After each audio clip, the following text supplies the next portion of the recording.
নববর্ষ বাংলা 1431। আজকে এই পয়লা বৈশাখের র্যালিতে আমরা দেখতে পাচ্ছি নানান সাজে এবং রং বেরঙের তারা যে বাংলার ঐতিহ্য সেটিকে লালন করার জন্য, সেটিকে ধরে রাখার জন্য অনেকেই বাংলার যে পুরনো দিনের সেই ঐতিহ্যগুলো সেগুলোকে ধারণ করে নিয়ে এসেছে। আমি এমনই একজনের সঙ্গে কথা বলবো যে কিনা লাঙ্গল এবং জোয়াল নিয়ে এসেছে। তার অনুভূতিটা আমি আজকে তার কাছ থেকেই শুনতে চাচ্ছি।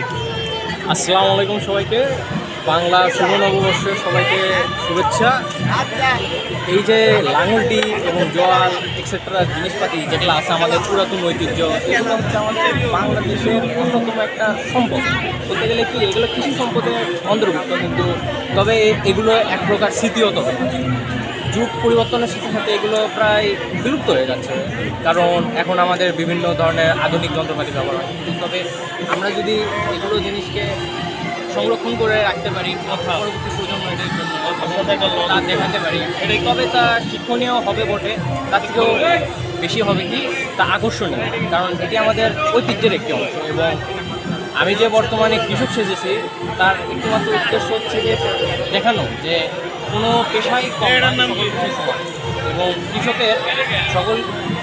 কৃষকের এই যে আমাদের দেশ আছে, দেশের খাতের উপর অন্যতম গুরুত্বপূর্ণ একটা ভূমিকা রয়েছে। তো এগুলো আমি শেষ করতেছি। সবাইকে ধন্যবাদ। আসসালামু আলাইকুম।